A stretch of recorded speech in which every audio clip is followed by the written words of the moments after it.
Hello दोस्तों, कैसे हो आप लोग। उम्मीद करता हूँ आप सब बेहतर होंगे। अभी तक आपने देखा कातिल कौन पार्ट 1। तो चलिए शुरू करते हैं आज की कहानी। आज की कहानी में आप कातिल कौन पार्ट 2 देखेंगे। पिछले भाग में आपने पढ़ा, समीर अरोड़ा लखनऊ जाने के लिए घर से निकलता है और रास्ते में कहीं गायब हो जाता है। समीर की पत्नी टीना पुलिस स्टेशन में रिपोर्ट दर्ज करवाती है। पुलिस को समीर की अधजली लाश जंगल में मिलती है, जिसे टीना अंगूठी, ब्रेसलेट व घड़ी की मदद से पहचान लेती है।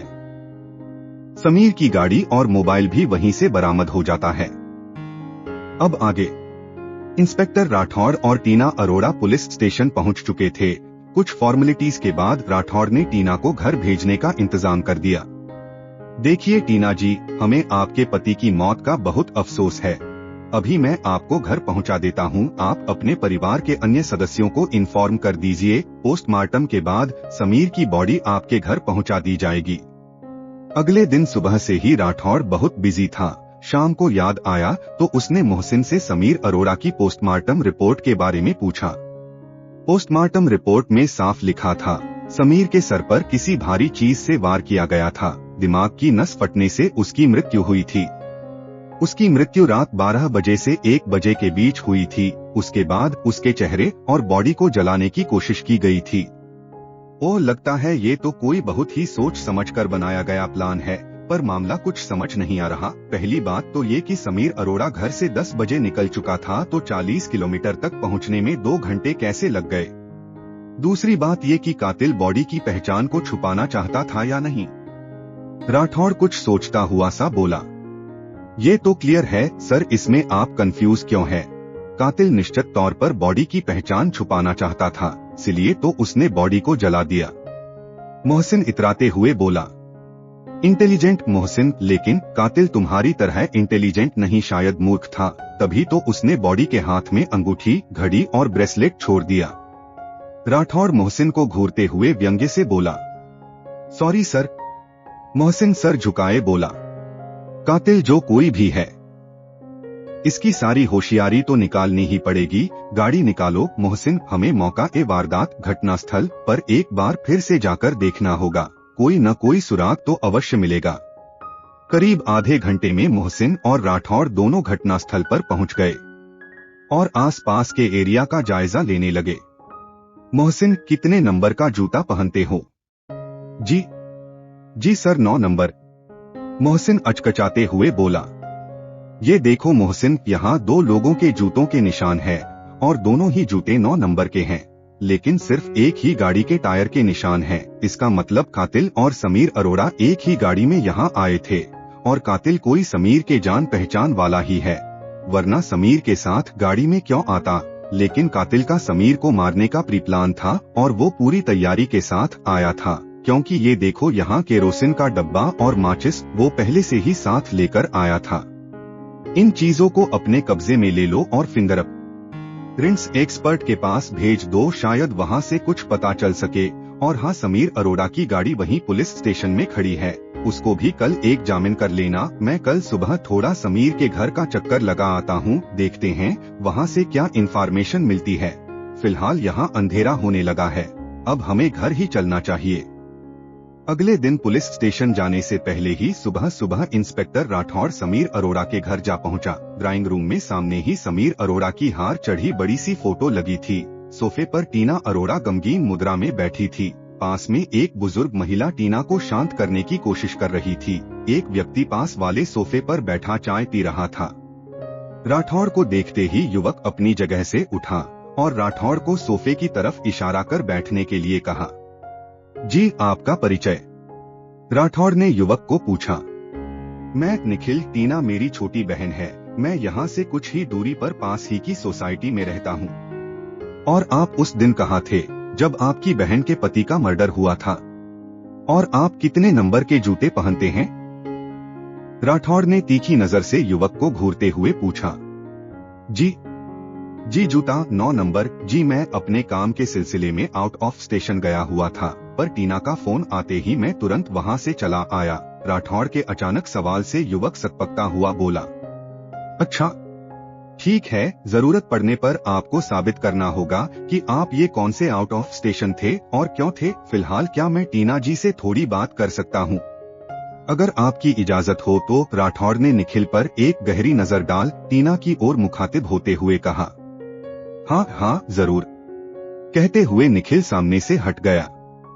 हाँ तो टीना जी, मैं आपसे कुछ पूछना चाहता हूँ। सोच समझकर ठीक से जवाब देना, क्योंकि आपका बयान इस केस में बहुत मायने रखता है। सबसे पहले तो आपके परिवार के सभी सदस्यों के बारे में जानकारी दीजिए। जी सर, मेरे और मेरे पति के अलावा इस घर में ये धाय माँ रहती है।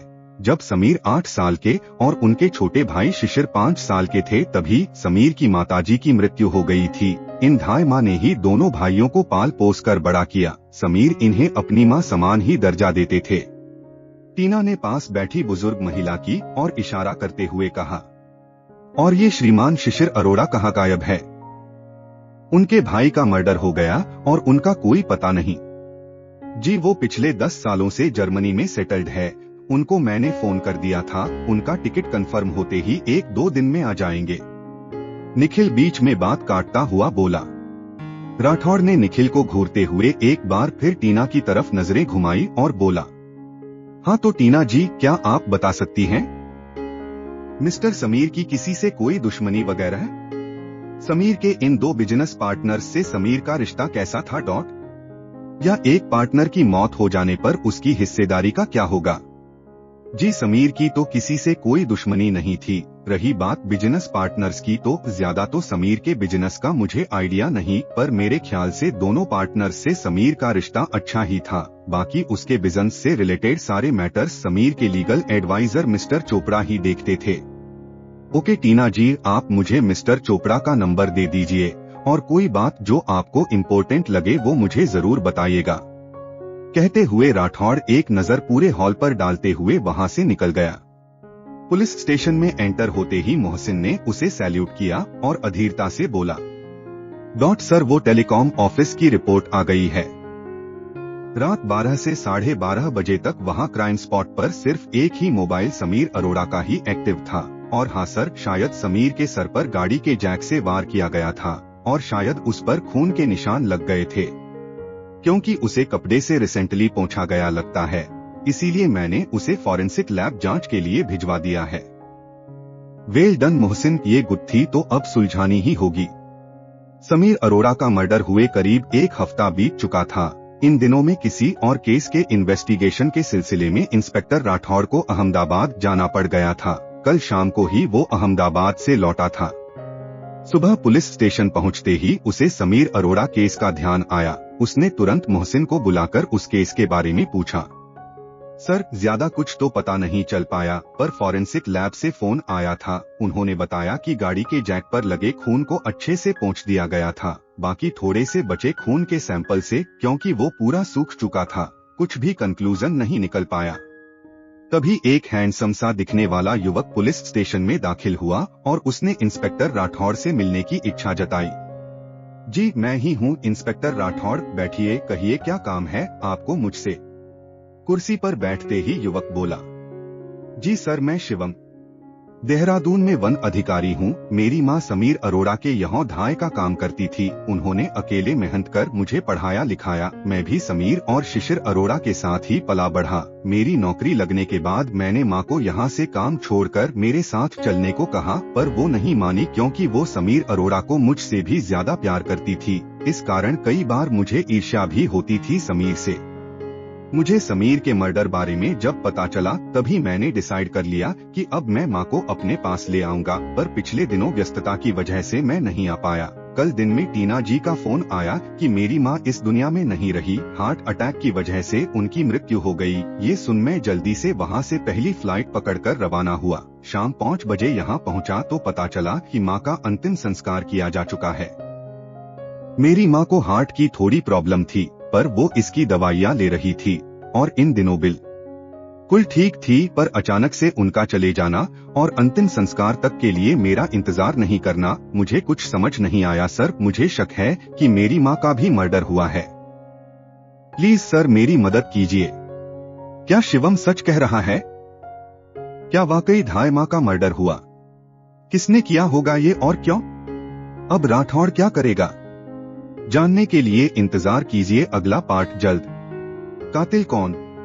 पार्ट पसंद आया तो कमेंट करें। तो आप लोगों को आज की कहानी कैसी लगी हमें जरूर बताइएगा। बहुत जल्दी मिलते हैं कातिल कौन के भाग 3 में। आज की कहानी के बारे में अपनी राय जरूर दीजिएगा कमेंट के द्वारा। मिलते हैं बहुत जल्दी, तब तक के लिए नमस्कार, आदाब, सत श्री अकाल। हमारी कहानी सुनने के लिए आप सभी लोगों का बहुत बहुत धन्यवाद।